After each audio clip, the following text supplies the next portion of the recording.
Good morning, St. Francis. Good morning, people of God. It is Monday, the 17th day of July, 2023. Monday of the 15th week of the year, the 15th week in Ordinary Time. And once again, I am together with Dubs, Mr. Watson, Mike Watson, here with me as we're driving around. Going to talk about today's reading. So first reading is from which book of the Gospel, Dubs?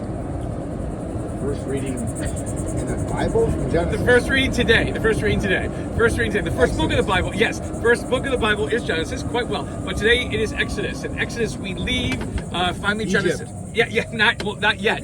We're not leaving Egypt yet. But we are getting to trouble in Egypt. So we ended last week with the wonderful reunion between Joseph and Jacob, his father, and everybody has come to settle in Israel.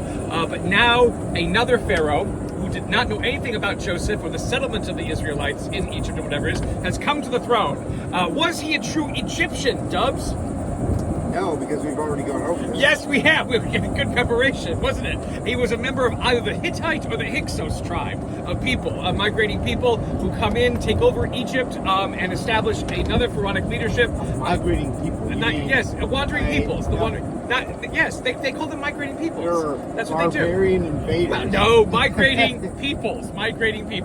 And so they have come to Egypt, know nothing about Joseph and what he did, but they are threatened by this multitude of Israelites who've grown up in the land of Goshen, to the right, to the east of the Nile Delta. And when you find a people who are a threat, what do you think you're going to do, Dubs?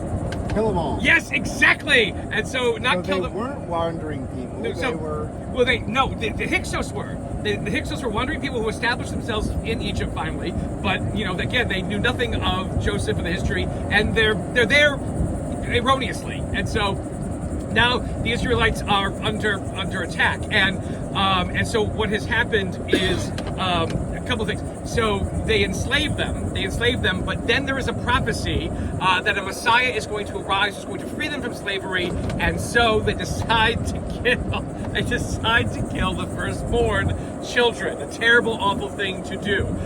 We don't really hear about why they're going to kill the firstborn children for this fear of a Messiah arising in the reading that we hear today, but that's the reason why. But who will come to rescue the Israelites? Genghis Khan. Not Genghis Khan. A man whose names rhyme with Moses. Yes, exactly. And it'll basically be the one, though, who will take them out of slavery is actually... What, Moses? No! Moses is working for... Jesus. God! So we wait to see what's going to happen there. In the gospel today, Matthew's gospel is a fantastic gospel because Jesus says, "You think that I have come to bring peace on the earth? I have not come to bring peace, but the sword." Ha ha. That's something near and dear to Dubs' heart. And so basically that he will turn against brother against brother, father against mother, mother against son, son against mother, all these kinds of things. All these permutations of this. Jesus is saying, I'm going to cause this division, this terrible, awful division. God is saying, again, Jesus, the one speaking, it's in the gospel. It's in the gospel. Oh. So yes, yeah.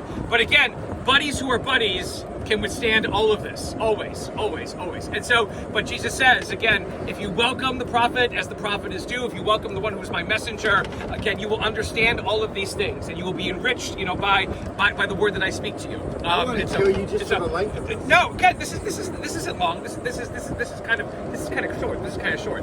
So one of the things we got to always remember, again, what our faith will do sometimes is make us different from other people. It may cause division. It may cause some kind of hardship or whatever it is. But is faith worth believing, Dubs? Yeah. In the end, yes. In the end it is. And we must not give up. Because if we give up, then God's word falls on barren ground and it does not do the work it needs to do. Like we heard yesterday, this past Sunday. Never give up. Never give just up. Like this will never end. It does not. Just like this friendship, we'll never give. We will never give up on each other. Use us as an example, St. Francis and people of God. May the Lord give you His peace. Say goodbye, Dubs.